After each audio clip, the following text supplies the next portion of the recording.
करते हैं। देखिए, हम हमेशा कहते हैं कि आप कोई भी बात बोल रहे हैं तो बोलने के पहले हम देखें तो रिजल्ट क्या है। आप लंबी चौड़ी बात करें और रिजल्ट कुछ ना आए, क्या फायदा है? क्या फायदा है? इंसेफ्लाइटिस की बीमारी में तो आपके जिले के भी बच्चे कालकलवित होते थे, और इंसेफ्लाइटिस का जो टेन्योर था पूरा आपने देखा होगा। 4 बार समाजवादी पार्टी की सरकार बनी, कभी उन बच्चों का हालचाल लेने के लिए कोई नहीं गया, कोई देखने के लिए नहीं गया। उपचार और उनकी सुविधा अलग बात है। आज मैं कह सकता हूं कि जब कभी उन बच्चों को बचाने की बात आएगी तो वास्तव में ये श्रेय आदरणीय प्रधानमंत्री जी के डायनेमिक लीडरशिप के में यूपी गवर्नमेंट को प्राप्त होगा। ये बीजेपी और एनडीए की डबल इंजन सरकार को प्राप्त होगा कि इंसेफ्लाइटिस को हम लोगों ने वैसे ही मार डाला जैसे माफियाओं को हमने रौंद डाला है यूपी के अंदर। यानी ये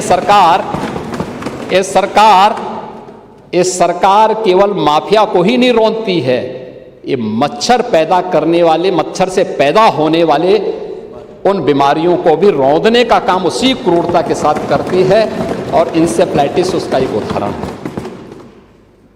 लेकिन अगर आप उसके बारे में जानना चाहेंगे, स्वास्थ्य के बारे में कह रहे थे, ये 1 डिस्ट्रिक्ट 1 मेडिकल कॉलेज ये हमारी सरकार ने बनाया। मेडिकल कॉलेजेस की संख्या 36 से बढ़कर के 81 हुई है। 81वां मेडिकल कॉलेज अमेठी में प्रारंभ हो चुका है। हम कुछ नए मेडिकल कॉलेज बना रहे हैं, उस दिशा में भी हम आगे प्रयास कर चुके हैं। 2 एम्स चालू हो चुके हैं। सुपर स्पेशलिटी के कुछ नए उन मेडिकल कॉलेजेस में सभी सुविधाएं प्राप्त हुई हैं। और डायलिसिस की बात कर रहे थे, डायलिसिस हर जिले के अंदर फ्री में डायलिसिस की सुविधा उपलब्ध है, हर जिले के अंदर है। 5,46,00,000 आयुष्मान के गोल्डन कार्ड यूपी ने जारी किए हैं।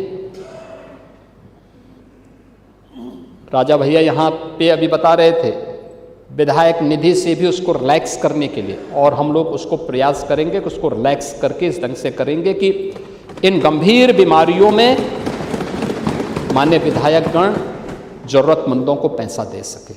यद्यपि मेरे पास कोई भी विधायक सिफारिश करता है, हम लोग बिना किसी चेहरा देखे हुए उसको पैसा उपलब्ध करवाते हैं। कोई ये नहीं कह सकता कि किसी की जाति, किसी का मत, किसी का मजहब देखा गया है।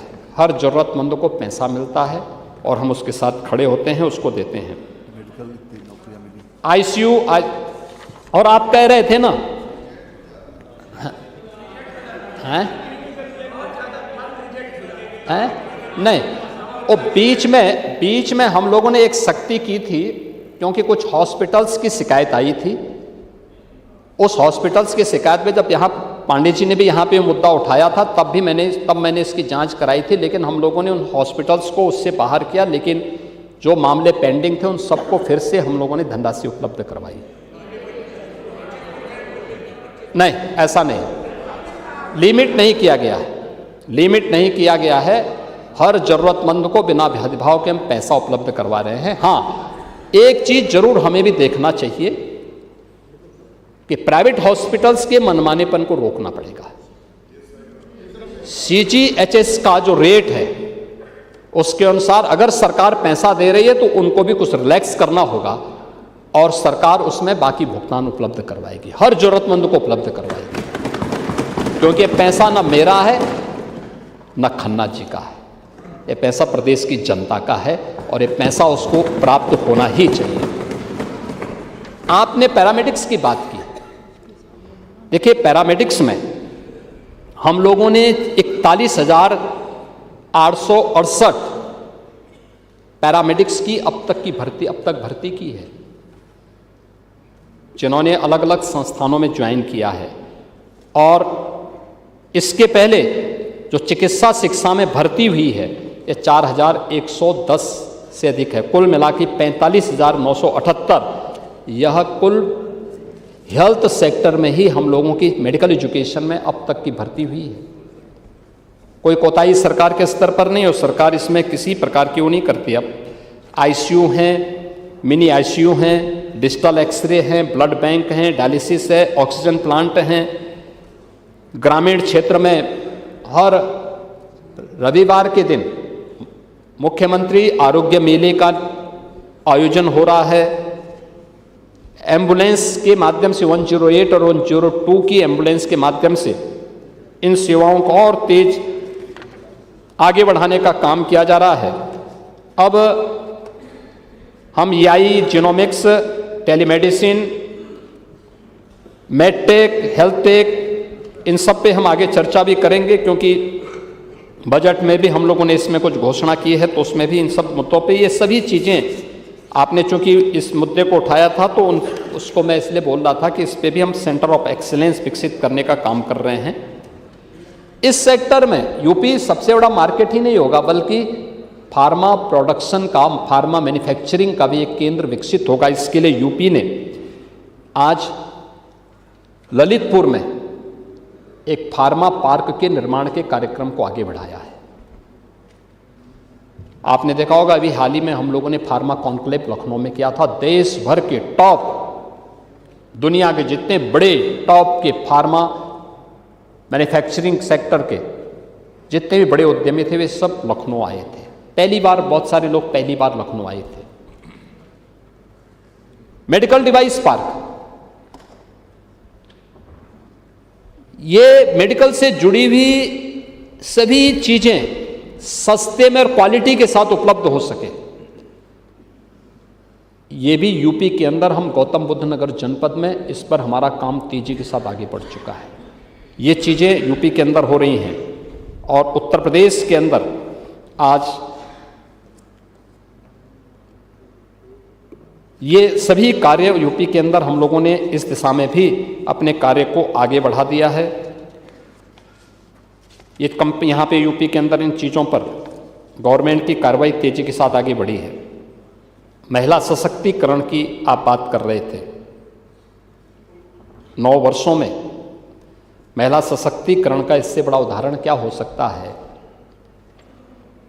2017 के पहले वुमेन वर्कफोर्स यूपी के अंदर ये कुल 13% थी, 12 से 13%।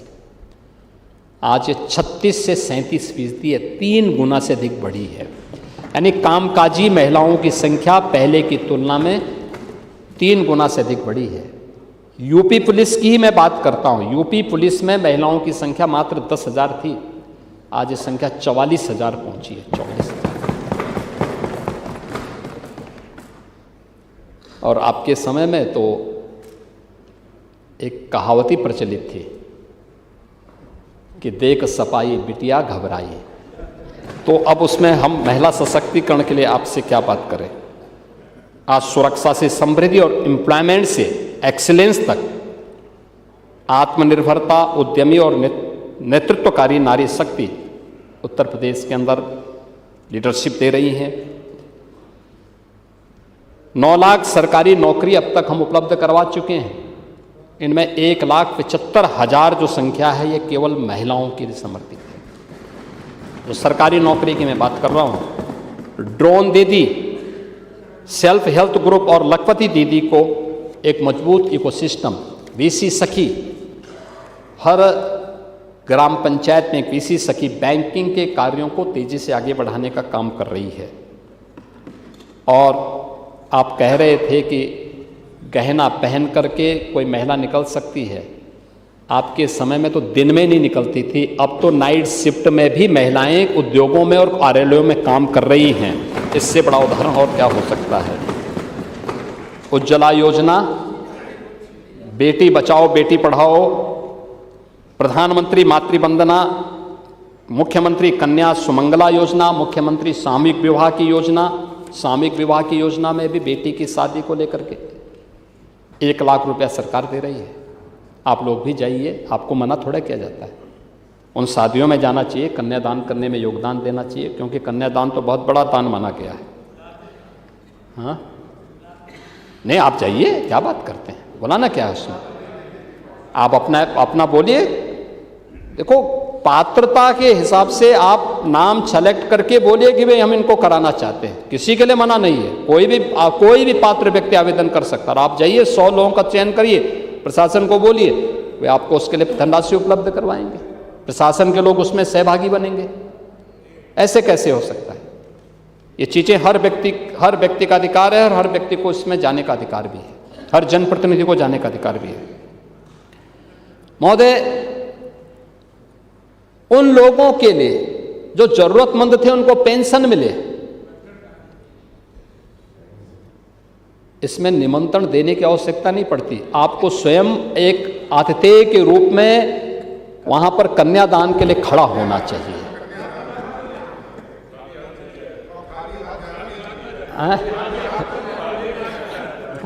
आप लोग, ये आप लोगों की समस्या है कि खाली हाथ, सच वो ठीक बोल रहे हैं पाणी जी, उनको पुरानी याद आ गया उनको कि आपके समय क्या करते थे आप।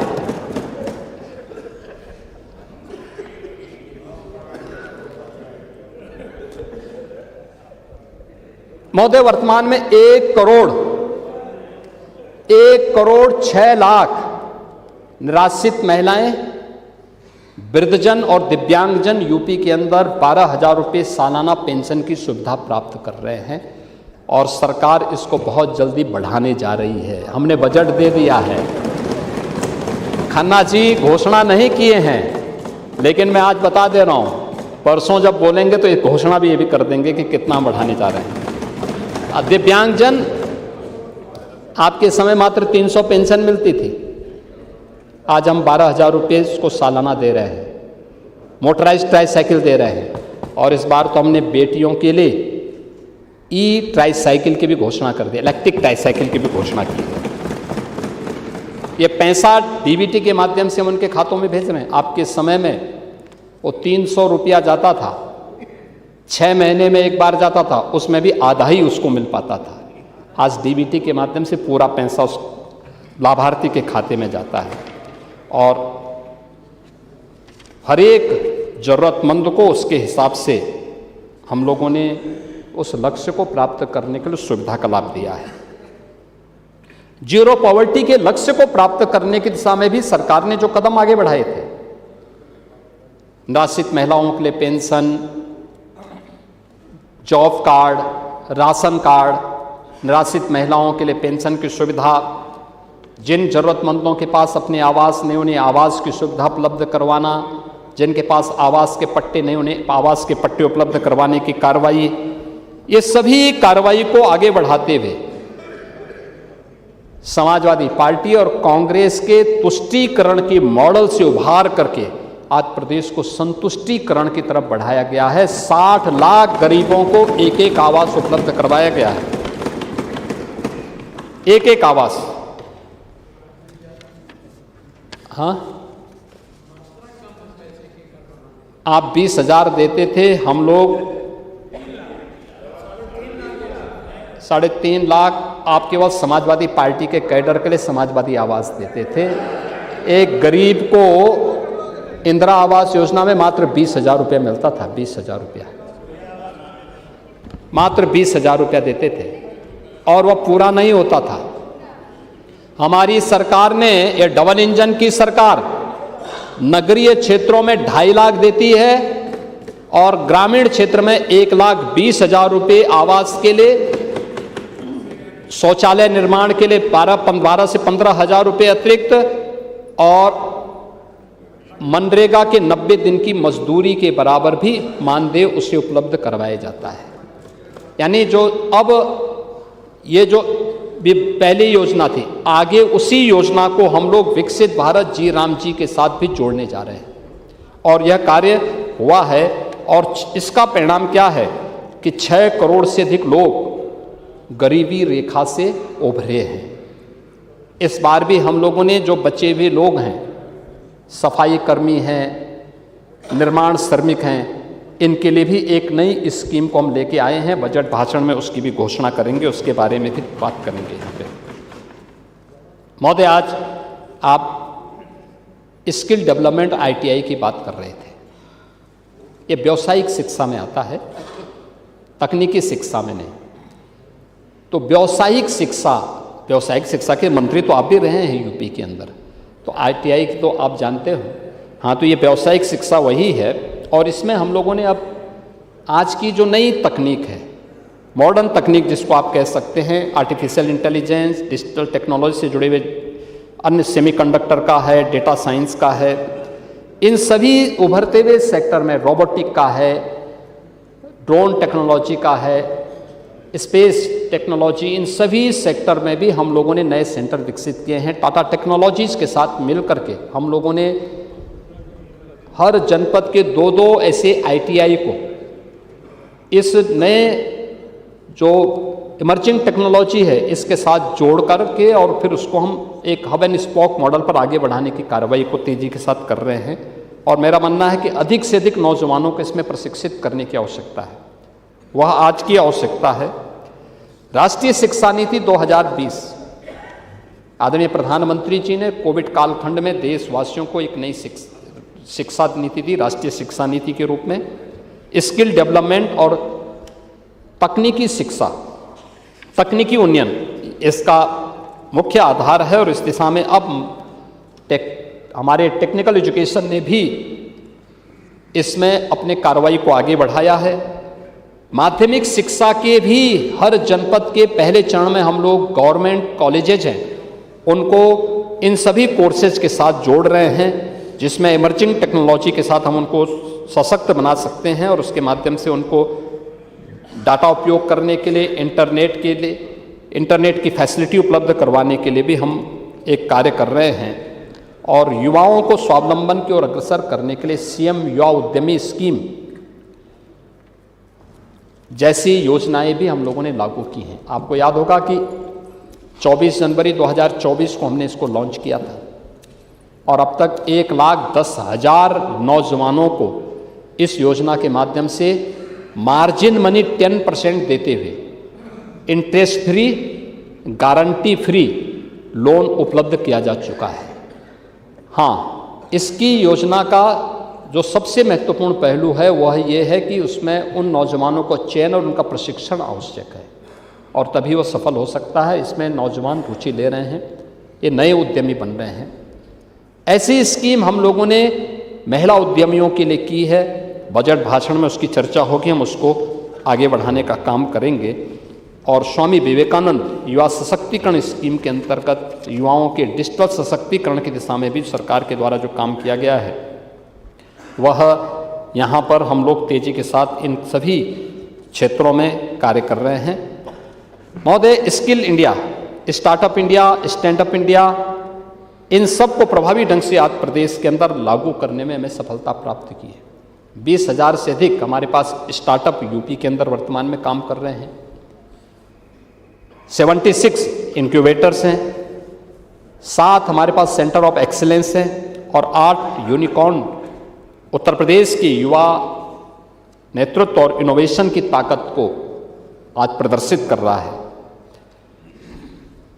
आज इन सभी प्रयासों में का परिणाम क्या है? जो युवाओं को प्रदेश के अंदर, आज जो आप पलायन की बात कर रहे थे ना, पलायन इसलिए था क्योंकि यहाँ रोजगार नहीं था, कर्फ्यू था। कर्फ्यू और क्राइम से यूपी मुक्त हुआ। परिणाम क्या हुआ कि यूपी के अंदर एम्प्लॉयमेंट आया, यूपी के अंदर इन्वेस्टमेंट आया। यूपी आज इमर्जिंग टेक्नोलॉजी के फैब यूनिट के बारे में कोई सोचता था, आज यूपी के अंदर लगने जा रही है। आपने बजट भाषण में सुना होगा, देखा होगा, जब खन्ना जी ने यहां पे यूपी डाटा अथॉरिटी की बात की,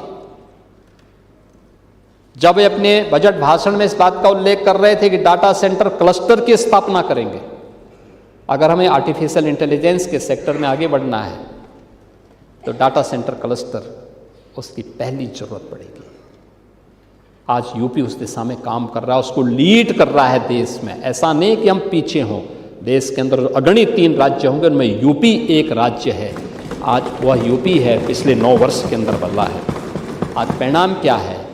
जो 19% बेरोजगारी की दर थी समाजवादी पार्टी की सरकार के समय, आज वह 2.24% तक रह गई है।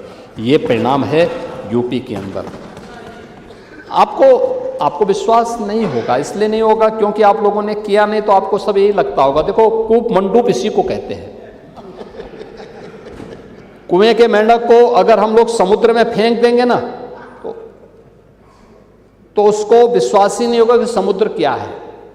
और स्वामी विवेकानंद चर्चा करते हैं ना कि समुद्र का मेंढक एक बार कुएं में गिरा, तो कुएं के मेंढक से पूछा, कुएं के मेंढक ने उससे पूछा, कहा कहाँ से आए हो? उसने कहा समुद्र से। कहा ये क्या होता है? कहा बहुत बड़ा होता है। कहा कितना बड़ा? उसने छलांग लगाई इस कोने से उस कोने तक। कहा इससे इतना बड़ा? उसने कहा इससे बड़ा। उसने एक और बड़ी छलांग लगाई। अब कुएं के अंदर कितनी बड़ी छलांग लगाएगा? तो उसने कहा इससे बड़ा? कहा कि नहीं उससे बड़ा, उससे भी बड़ा। कहा तो झूठ बोल रहा है। उसने कहा भी एक बार अब मैं कैसे बोलूं, तो मैं तो यहाँ गिरा हुआ हूँ, कैसे बोलूं? तो यही स्थिति उस कूप मंडूप की तरह आप लोगों की स्थिति हो गई कि आप लोगों ने अपने समय तो किया नहीं। अब कोई जब ये सरकार डबल इंजन की सरकार कर रही है तो आप लोगों को ये बुरा लग रहा है और विश्वास भी नहीं होगा, क्योंकि किया नहीं, करने का अभ्यास ही नहीं। क्योंकि करने के लिए तो व्यक्ति के लिए फुर्सत चाहिए। मैं आ रहा हूं उस पे भी। खेल इंफ्रास्ट्रक्चर का विकास हुआ, प्रतिभा का सम्मान, ये भविष्य की गारंटी है।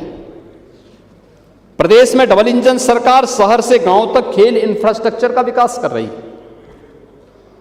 ये हमारा जो मंत्री है ना, खेल मंत्री हमारा यादव ही है। देखो ना, अरे एक ही नहीं, और भी रामचंद्र यादव कहां गए? हाँ, 1.25 लाख से एक लड़ाऊं।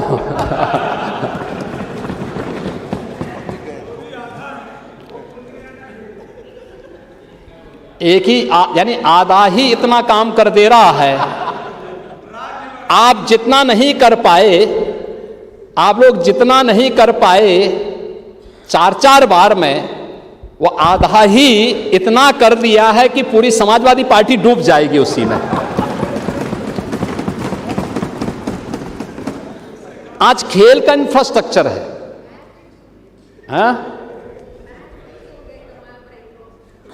नहीं, उनका मुकाबला नहीं कर पाएंगे। और कृष्ण भक्त हैं या दुर्योधन भक्त हैं?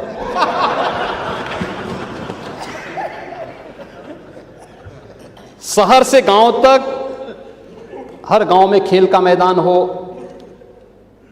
हर ब्लॉक स्तर पर मिनी स्टेडियम हो, ब्लॉक स्तर पर स्टेडियम का निर्माण हो। और अब तो सरकार ने तय किया है 2030 के कॉमनवेल्थ गेम्स के लिए और 2036 के भारत की ओलंपिक की दावेदारी को ध्यान में रख करके हर डिविजनल यानी मंडल मुख्यालय पर एक स्पोर्ट्स कॉलेज, हर स्पोर्ट्स कॉलेज के पास एक सेंटर ऑफ एक्सीलेंस किसी एक खेल में यूपी के नौजवानों को इस योग्य बनाओ कि इन प्रतियोगिताओं में। और जहां पे हुआ है, आपके गाजीपुर में हुआ है, गाजीपुर के नौजवान आज खेल में, हॉकी में ललित उपाध्याय और राजकुमार पाल, उसी गाजीपुर की देन है, वाराणसी की और गाजीपुर की देन है। समाजवादी पार्टी के समय नहीं हुआ, पैसा उन्हीं यादव ने दिया है, उन्होंने दिया है। मैं क्या कर रहा हूं, आप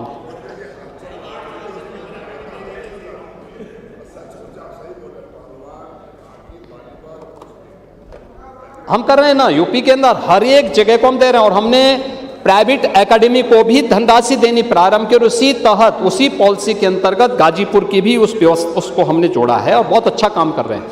वेस्टर्न यूपी में प्राइवेट एकेडमी बहुत अच्छा काम कर रही है, अच्छे अच्छे खेल के खिलाड़ी वहाँ से निकले हैं, ओलंपिक में मेडल जीते हैं।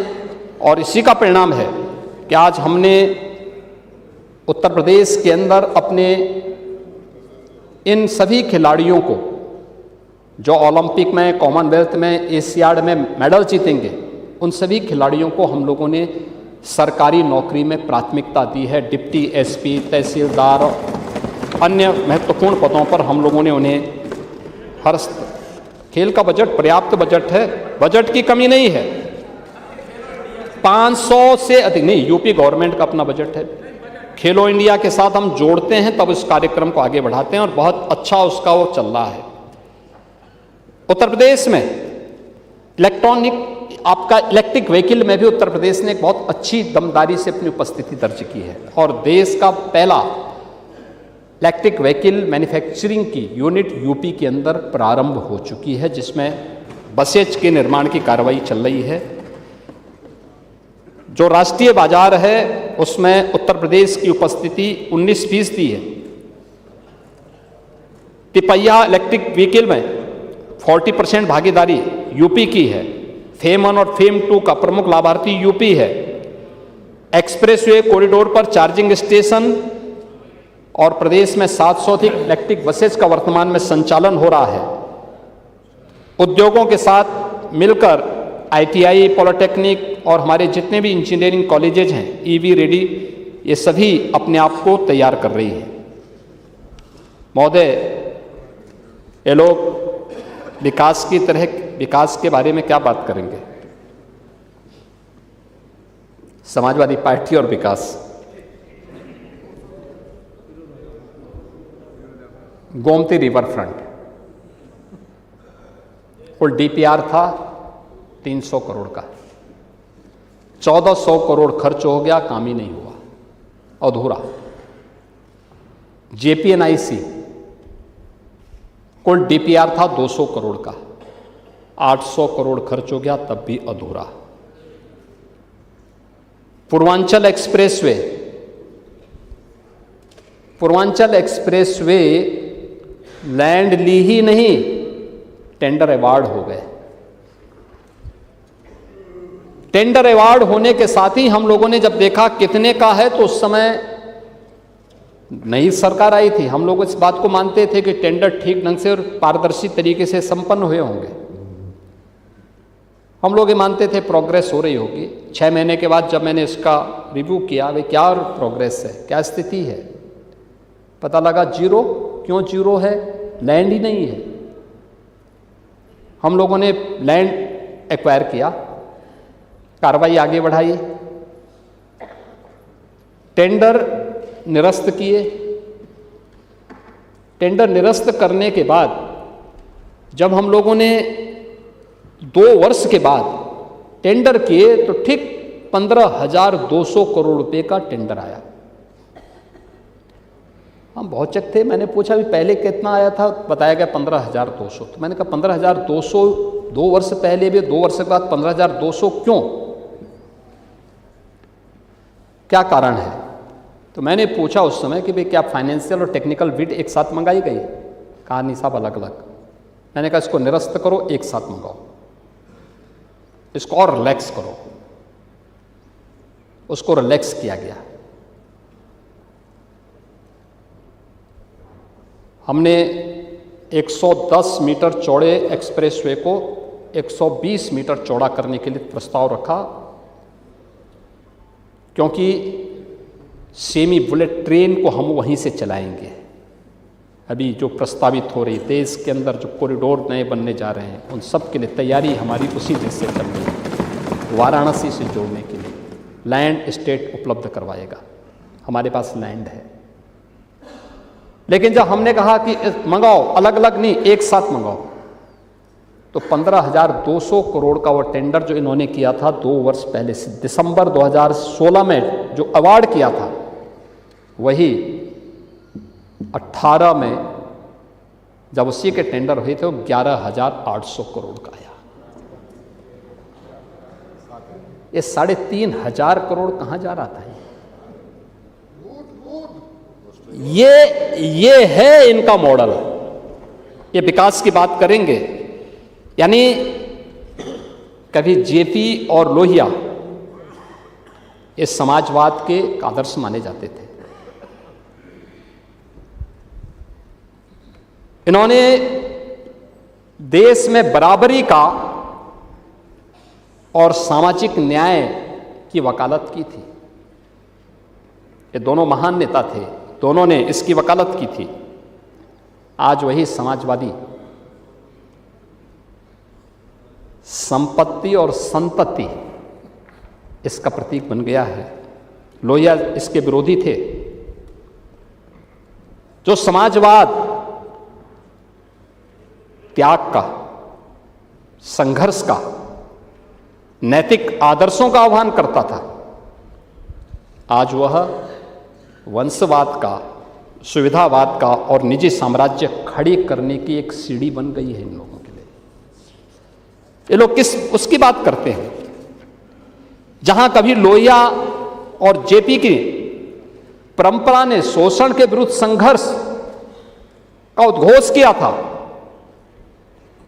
आज वही समाजवाद समाज में जातीय वैमनस्यता पैदा करने का एक माध्यम बन गया है। पांडे जी, आप जो बोल रहे थे वो हमें बुरा नहीं लग रहा था, लेकिन हमारा प्रयास होना चाहिए कि हम जातीय संबोधन से किसी वर्ग विशेष या जाति विशेष को संबोधित करने से बचें तो अच्छा होगा। नहीं, मैंने इसलिए गिलाया अहिल्याबाई, लोक माता अहिल्याबाई होलकर लोक माता है, उनका सम्मान होना चाहिए। उन्होंने मुगल कालखंड में भारत के सांस्कृतिक और आध्यात्मिक प्रतीकों को जिस दमदार तरीके से स्थापित किया था, उनकी पूजा होनी चाहिए और उसी क्रम में हमारी उनके प्रति श्रद्धा का भाव। आपने क्या किया? आपने नहीं किया। मैंने राजू पाल की हत्या का मुद्दा इसलिए उठाया, उमेश पाल की हत्या का मुद्दा इसलिए उठाया क्योंकि उन माफियाओं को गले आप लोगों ने लगाया था और उन माफियाज ने हमें आंखें दिखाने का प्रयास किया, तो उसकी दुष्परिणाम को भी उन लोगों ने भुगता है। हर गरीब को जीने का अधिकार मिलना चाहिए, बिना भेदभाव के उनका हक उसको मिलना चाहिए। लेकिन जातीय वैमनस्यता इस समाज के हित में नहीं, देश के हित में नहीं है। ये देश गुलाम क्यों हुआ? इसी जातीय वैमनस्यता के कारण, इसी के कारण हुआ है। और उन जातियों को आपस में लड़ाने का काम, लेकिन तुष्टीकरण के नाम पर आक्रांताओं को महिमामंडन करना आज इस समाजवादी आंदोलन का मुख्य धंधा बन गया है। कब रंग बदल दे कोई भरोसा नहीं होता। यानी गिरगिट भी आज पश्चाताप करेगा कि समाजवादी मुझसे भी आगे निकल गए हैं। और इसीलिए अब यूपी के अंदर, आज तो हमारे यहां एक्सप्रेस वे, यूपी देश के अंदर 55% एक्सप्रेस वे का प्रदेश है यूपी। देश का सबसे बड़ा रेल नेटवर्क यूपी के पास, देश का सबसे बड़ा एयर कनेक्टिविटी के लिए एयरपोर्ट्स यूपी के पास, देश की पहली रैपिड रेल यूपी के पास, देश की पहली इनलैंड वाटरवे यूपी के पास, और देश का पहला रोपवे जो सिटी को जोड़ रहा है वह यूपी के पास है। मेट्रो देश के अंदर सर्वाधिक सिटी में यूपी के अंदर चल रहा है। खन्ना जी ने अपने बजट भाषण में 4 कहा, लेकिन 4 नहीं है, यूपी के अंदर 6 सिटी मेट्रो के साथ वर्तमान में जुड़ी हुई है। और 6 ही नहीं, 7वां सिटी प्रधानमंत्री जी के लोकार्पण के बाद मेरठ भी हो जाएगा। देश के अंदर कहीं कोई इतनी इस संख्या में नहीं है। ईस्टर्न एंड वेस्टर्न रोपवे वहां इसलिए चलाया जा रहा है। रोपवे पौराणिक सिटी है, हाँ वो भी चल रहा है। अभी हम कनेक्टिविटी दे रहे हैं, थोड़ा देने दीजिए ना, इंतजार करिए, अभी इंतजार करिए। Eastern and western freight corridor, इसका जंक्शन भी यानी लॉजिस्टिक का भी एक बड़ा केंद्र अब यूपी बनने जा रहा है। और इसी के साथ हम लोग जो हमारे इनलैंड वाटरवे हैं, इसमें मल्टी मॉडल टर्मिनल की स्थापना, ये भी यूपी के अंदर अलग अलग स्थानों पर ये यूपी के अंदर हो रहा है। यूपी के किसानों की सब्जियां, इनके खाद्यान्न को वैश्विक बाजार में पहुंचाने में हमें मदद मिलेगी। और अब हमारा जेवर का एयरपोर्ट भी तैयार हो गया है। उत्तर प्रदेश का 5वां इंटरनेशनल एयरपोर्ट है। यह भारत का सबसे बड़ा एयरपोर्ट बनने जा रहा है, सबसे बड़ा एयरपोर्ट। यानी एयरपोर्ट कैसे होना चाहिए? 12,000 एकड़ लैंड में वो एयरपोर्ट बन रहा है। 12,000 एकड़ लैंड, 5 रनवे होंगे। यह कार्य यूपी के अंदर आज चल रहा है। 16 एयरपोर्ट हमारे संचालित हैं।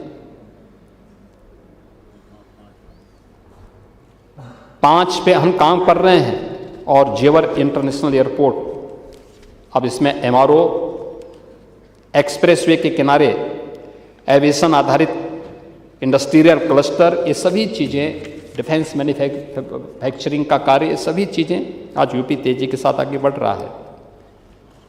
यूपी के अंदर आपने कहा कि मुख्यमंत्री कंपोजिट विद्यालय, यूपी के अंदर एक मॉडल है ये। आप लोग गरीबों के लिए नहीं कर पाए, कुछ निराश्रित बच्चों के लिए नहीं कर पाए। अगर इसका नमूना देखना है, आप चाहिए अटल आवासीय विद्यालय को देखने के लिए। बिना भेदभाव के हर जाति, हर मत, हर मजहब के बच्चे हैं। क्या प्रतिभा है उनके, क्या चमक है उनके चेहरों पर। उन बच्चों को जाके देखो ना, ये यूपी की प्रतिभा है, जिसको कल तक पैर में जूते नहीं थे, पहनने के लिए कपड़े नहीं थे, आज वर्ल्ड क्लास इंफ्रास्ट्रक्चर से बने हुए अटल आवासीय विद्यालयों में अध्ययन कर रहे हैं। 10,000 बच्चे एक साथ उत्तर प्रदेश के इन विद्यालयों में वर्तमान में अध्ययन कर रहे हैं। उसी तर्ज पर हर जिले में 2-2 CM कंपोजिट विद्यालय हम लोगों ने पहले चरण में दे दिए हैं और हम इस श्रृंखला को वहीं तक सीमित नहीं रख रहे हैं। इसको हम नीचे स्तर पर, न्याय पंचायत स्तर पर ले जाना चाहते हैं, न्याय पंचायत स्तर पर। इसलिए हम चाहते हैं वहाँ मिले बच्चों के लिए केवल विद्यालय नहीं होना चाहिए, खेल का मैदान भी होना चाहिए, स्किल डेवलपमेंट के सेंटर भी होने चाहिए, उनके लिए अन्य सुविधाएं भी होनी चाहिए। ये व्यक्ति के नाम पे नहीं है, ये मुख्यमंत्री के नाम पे है। मुख्यमंत्री कोई भी होगा, ये कोई व्यक्ति का नाम नहीं है, ये पदेन है। हाँ, अटल आवासीय विद्यालय विद्यालय ही है। उसी तर्ज पर हम लोगों ने CM कंपोजिट विद्यालय बनाए हैं। ये यानी डे स्कूल होंगे। ये अटल आवासीय विद्यालय ये निराश्रित बच्चों के लिए और BOC बोर्ड के जो श्रमिक हैं, निर्माण श्रमिक हैं, उनके बच्चों के लिए हम लोगों ने बनाए हैं। क्योंकि वे लोग काम करते हैं, खानाबदोश ज़िंदगी जैसे जीते हैं, आज इस सिटी में, कल वहाँ तो बच्चे नहीं पढ़ पाते थे, उनके बच्चों को वहाँ ला करके पढ़ाया जा रहा है। और अच्छे हमने वहाँ पे शिक्षक रखे हैं, ये सभी कार्य वहाँ पर हो रहे हैं। इसी तर्ज पर आज CM कंपोजिट विद्यालय माध्यमिक विद्यालयों में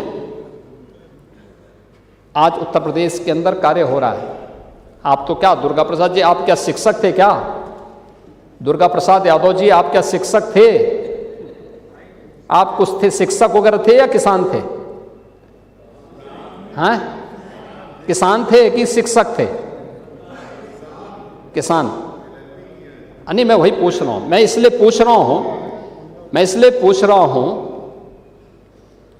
कि माध्यमिक शिक्षा, देखो मैं एक सच्चाई बताऊंगा। मैं उत्तर प्रदेश में समाजवादी पार्टी की सरकार थी और आपकी सरकार के माध्यमिक शिक्षा के एक मंत्री थे।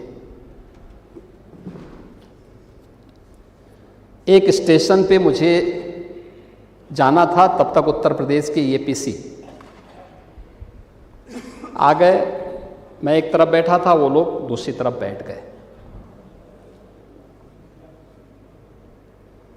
उसी समय उत्तर प्रदेश के माध्यमिक शिक्षा के मंत्री आ गए थे, समाजवादी पार्टी की सरकार थी। मैं सांसद था गोरखपुर से।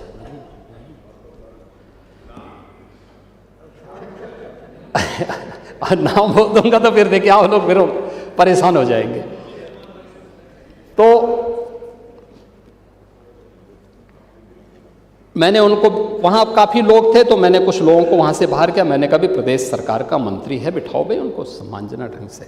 खैर वो आए, बैठे, उनको कुछ कुर्सियाँ मैंने वहाँ से खाली करवाई, उनको बिठाए। मैं भौचक था कि मंत्री आए, APC खड़े नहीं हुए। तो फिर मैं समझता था दोनों साथ आए, तो मैंने एपीसी से पूछा, मैंने कहा भी आप यहाँ कब आए? तो उन्होंने कहा कि मैं मॉर्निंग में आया था। मैंने कहा भी मंत्री जी साथ ही में थे क्या? कहा कौन मंत्री? मैं भौचक, मैंने कहा भी इनको पहचानते नहीं आप, ये मंत्री हैं आपके? तो मैंने मंत्री से पूछा, मैंने कहा भी आप इनको पहचानते नहीं? उन्होंने कहा कि मैं जो है 6 महीने से कार्यालय नहीं गया हूं और इसलिए ये पहचानते नहीं होंगे मुझे। ये आपकी सरकार के समय का हाल था। आप मूल्यों और आदर्शों की बात करते हैं। दूसरा उदाहरण आप ही की सरकार के समय का मैं दे रहा हूं। पंडित राम प्रसाद बिस्मिल की शहादत दिवस के दिन आपके एक मंत्री को बुलाया गया, वो भी शिक्षा विभाग के ही मंत्री थे। तो उनको जब बुलाया गया तो उनसे कहा गया कि, तो उन्होंने कहा कि ये किसकी जयंती? कहा जयंती नहीं, आज इनकी शहादत दिवस है, इनको फांसी भी दी। तो उन्होंने कहा बिस्मिल्लाह खां को तो अभी कोई पुरस्कार मिला है, तो उनको फांसी क्यों हो गई?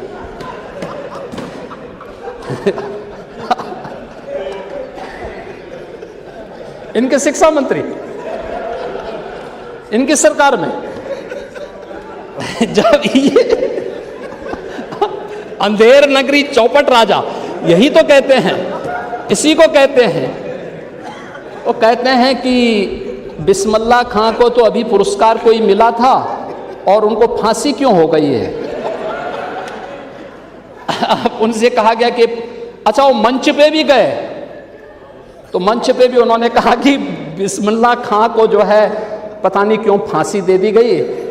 और तो नीचे से एक सज्जन ने कहा कि साहब ये बिस्मिल्लाह खां ने, ये पंडित राम प्रसाद बिस्मिल हैं, कहा कि तू जरूर भाजपाई होगा, भाग हमारे कार्यक्रम से। ये इनकी सरकार।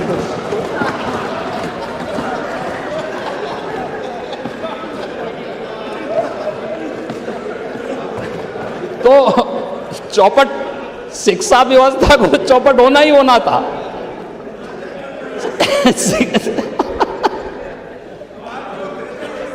शिक्षा तो चौपट होती ही होती।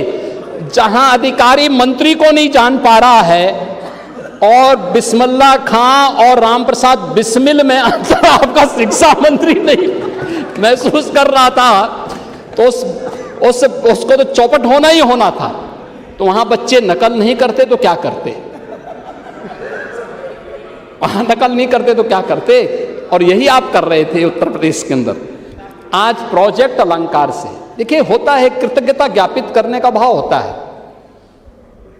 देखिए मैं आपको सही बताऊं, ये कहानी नहीं, मैं सच्चाई आपको बताऊं, मेरे पास प्रमाण है, उसके प्रमाण है। देखो हम इस सदन में आ रहे हैं तो उन बातों को बोलते हैं जो पांडे जी जैसे व्यवहारिक बात कर रहे थे, वही व्यवहारिक बात में बोल रहा, वही व्यवहारिकता है। लेकिन एक भाव होता है, हम में से कोई भी व्यक्ति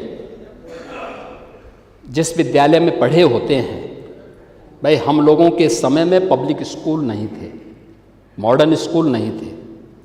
बेसिक शिक्षा परिषद के स्कूलों में या गवर्नमेंट इंटर कॉलेजेस में या जो गवर्नमेंट एडेड कॉलेजेस थे, उन्हीं कॉलेजेस में सभी लोग पढ़े थे। एक भाव होता है समय के अनुसार, उनके पास पैसा नहीं है, कभी किसी व्यक्ति ने पैसा देके बना दिया, आज संसाधन नहीं है, क्या हमारी ड्यूटी नहीं बनती है कि हम उनमें कुछ सहयोग करके उनको ठीक करें? प्रबंधन में कब्जा करने की प्रवृत्ति तो हमने सुनी है, लेकिन कोई व्यक्ति आगे आकर के करे इस काम को, ये बहुत कम देखने को मिलता है, बहुत कम देखने को मिलता है। और हम लोगों के मन में आता है कि हर जनप्रतिनिधि का दायित्व तो बनता है, क्योंकि जनप्रतिनिधि जो करेगा, एक विधायक जो करता है, कम से कम 6 लाख लोग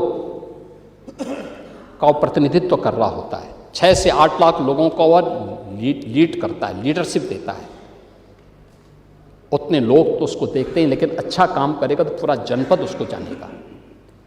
हम जिस विद्यालय में पढ़े हैं, ऑपरेशन कायाकल्प के माध्यम से आप लोगों ने उन विद्यालयों के कायाकल्प को जोड़ा। आज उसके परिणाम है, नीति आयोग ने उसको स्वीकार किया। प्रोजेक्ट अलंकार के अंतर्गत भी ये काम हो रहा है।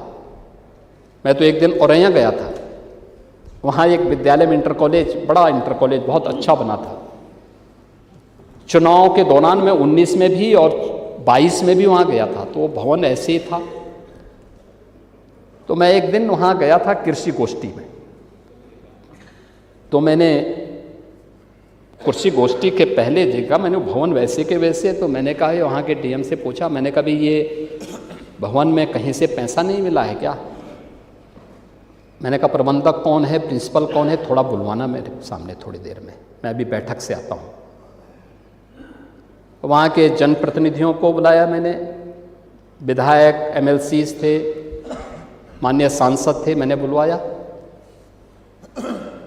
वो भी थे मेरे सामने। मैंने प्रबंधक से पूछा, मैंने कहा हमने प्रोजेक्ट अलंकार एक योजना चलाई है, जिसमें माध्यमिक स्कूलों में जो पुराने विद्यालय हैं उनमें 75% पैसा सरकार दे रही है, 25% आपको देना है। तो उन्होंने कहा हमारे पास 25% भी नहीं है।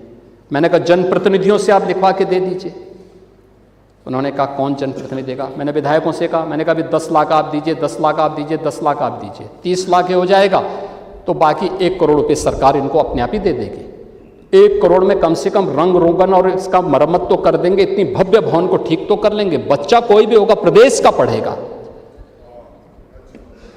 और प्रोजेक्ट अलंकार ये सरकार चला रही है। हम अब तक 500 करोड़ रुपए उत्तर प्रदेश के गवर्नमेंट कॉलेजेस को और एडेड कॉलेजेस को अलग अलग जनपदों में दे चुके हैं और माननीय जनप्रतिनिधि इसमें भागीदार बन चुके हैं उसके पुनरुद्धार में। और कोई भेदभाव नहीं है कि केवल सत्ता पक्ष से जुड़े हुए लोगों का करेंगे, विपक्ष का नहीं करेंगे। हमने कहा नहीं, जो भी आता है विद्यालय है सबको दीजिए, दिया जा रहा है। ये प्रोजेक्ट अलंकार भी सरकार बना रही है। यूनिवर्सिटीज की पॉलिसीज, अरे आपकी सड़क बन गई है, आप चकाचक करिए, वजन कम कर लीजिए तो सड़क में गड्ढे कम पड़ेंगे। टेंडर हो गया, वो भी काम होने जा रहा है। सब वही आज ही बोल देंगे तो फिर परसों क्या बोलेंगे?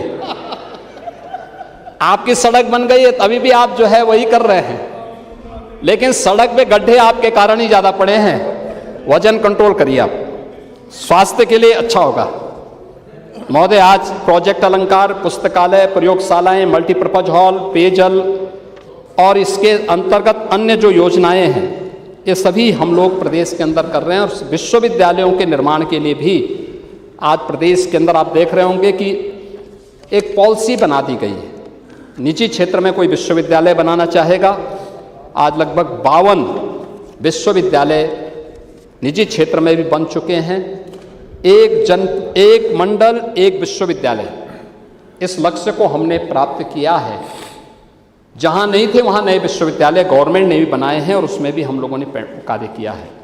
रिजल्ट, एमएसएमई सेक्टर को आगे बढ़ाना, औद्योगिक निवेश को बढ़ाने का परिणाम क्या है? एम्प्लॉयमेंट बढ़ा है, अनएम्प्लॉयमेंट रेट कम हुआ है, उत्तर प्रदेश का एक्सपोर्ट बढ़ा है। 84,000 करोड़ का एक्सपोर्ट होता था आपके समय में, वह बढ़ करके लगभग 2 लाख करोड़ तक पहुंचा है। लगातार वह बढ़ रहा है। और इसीलिए आज के इस अवसर पर आप कुछ बातें आपने कही और हम लोग उस दिशा में आगे यद्यपि बोलना नहीं चाहते थे, और हम लोग ये भी नहीं चाहते थे कि इस पर हम लोगों को बहुत बोलना पड़े। आपने बहुत सारी चीज़ें यहाँ पर कही हैं और बहुत सारी चीज़ों को तो आपने स्वयं ही उसको कंट्राडिक्ट भी किया है। पैरामेडिक्स के बारे में भी हमने यहाँ पे आपके सामने कहा है, अन्य विधायक निधि के बारे में भी आपने कहा है, अन्य चीज़ों के बारे में भी कहा है। लेकिन जो बातें मैंने आपके सामने पहले भी कही कि और क्यों समाजवादी पार्टी बार बार एक झूठ को दोहराने का प्रयास करती है अनावश्यक रूप से, यानी जो मुद्दा नहीं था उसको जानबूझ करके मुद्दा बना करके और उसके माध्यम से जो चीज़ें प्रयास किया गया। मैं कहता हूं, क्या हर व्यक्ति अपने लिए मुख्यमंत्री बनकर के प्रदेश के अंदर घूम जाएगा? कोई भी मंत्री का बोर्ड लगा करके घूम जाएगा? कोई भी समाजवादी पार्टी का राष्ट्रीय अध्यक्ष बनकर के कोई घूम जाएगा? एक सिस्टम है, एक व्यवस्था है। भारत के सनातन धर्म की भी यही व्यवस्थाएं हैं। शंकराचार्य का पद भारत की सनातन धर्म में सर्वोच्च और सम्मानित पद माना जाता है, बहुत पवित्र माना जाता है। इस सदन की व्यवस्था आप देखते होंगे, परंपरा से और नियमों से संचालित होता है। माघ मेला है, मौनी अमावस्या के दिन 4.5 करोड़ श्रद्धालु आया है। सबके लिए एक व्यवस्था बनाई गई है और कानून तो सबके लिए बराबर होता है। मेरे लिए कोई अलग कानून नहीं। अगर मैं अपराध करूंगा तो उसी कानून से मैं भी देखा जाऊंगा, जिस कानून से कॉमन मैन देखा जाएगा। मुख्यमंत्री का पद किसी कानून से ऊपर नहीं हो सकता। कोई व्यक्ति किसी कानून से ऊपर नहीं हो सकता। हम भारत के संवैधानिक व्यवस्था से जुड़े हुए लोग हैं और मेरा मानना है भारत के हर नागरिक को भारत के इस कानून को मानना चाहिए। भारत के अंदर शंकराचार्य की पवित्र परंपरा, जगत गुरु शंकराचार्य ने देश के अंदर 4 कोनों में 4 पीठों की स्थापना की। उत्तर में ज्योतिष पीठ की स्थापना, दक्षिण में श्रृंगेरी, पूरब में जगन्नाथपुरी, पश्चिम में द्वारिकापुरी। 4 पीठों के 4 वेद हैं,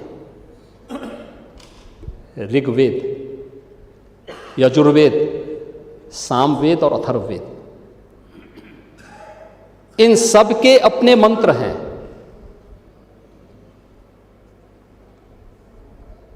ऋग्वेद,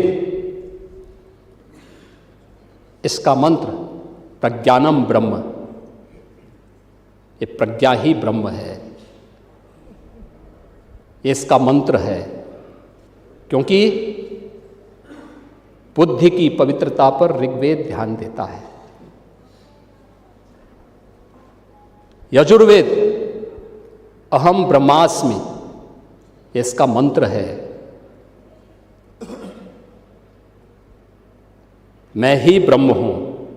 कोई भी साधक जब अपनी साधना की पराकाष्ठा में पहुंचता है तो उसको इस बात की अनुभूति होती है। यही उपनिषदों का उद्घोष भी है। सामवेद तत्त्वमसि, यानी उस आत्मा के बारे में तू ही वह है, यानी जिसको तू बाहर ढूंढ रहा है वो तुझ में ही है। और अथर्ववेद अयात्मा ब्रह्म, ये आत्मा ही ब्रह्म है। ये 4 मंत्र हैं। आदि जगत गुरु शंकराचार्य ने अनिवार्य किया है, जिस पीठ के लिए जो योग्य पात्र होगा उसका मंत्र, उसका भाष्य, आज की भाषा में आप कह सकते हैं थीसिस, वह विद्वत परिषद के द्वारा अप्रूव की हुई, उसके द्वारा और फिर उस परंपरा के द्वारा उसको मान्य किया गया। हर व्यक्ति शंकराचार्य नहीं लिख सकता।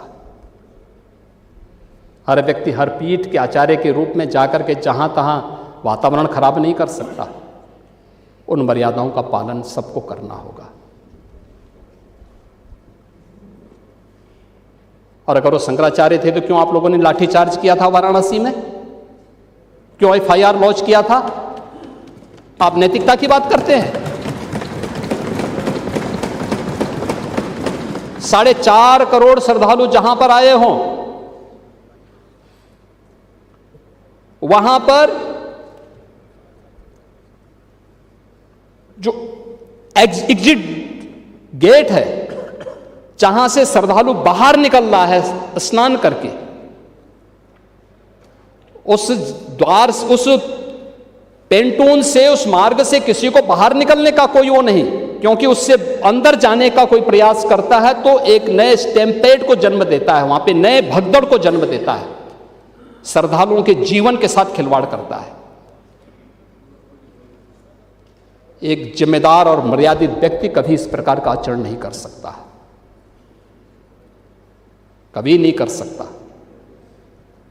आपको पूछना है, सपा के लोग पूछें, लेकिन हम लोग मर्यादित लोग हैं, कानून का शासन पर विश्वास करते हैं, कानून का शासन पालन करना भी जानते हैं, पालन करवाना भी जानते हैं, दोनों चीजों को एक साथ लागू करवाना जानते हैं। लेकिन इसके नाम पे गुमराह करना बंद करिए। आप लोग हर एक सेक्टर में गुमराह कर रहे हैं। किस रूप में गुमराह कर रहे हैं, और गुमराह करने के आपके तौर तरीके किस रूप में हैं, हमें भौचक होता है। आप लोग सदन की कार्रवाई को भंग करते हैं, यानी एसआईआर की कार्रवाई चल रही है भारत निर्वाचन आयोग के मार्गदर्शन में, ये लोग विरोध करते हैं,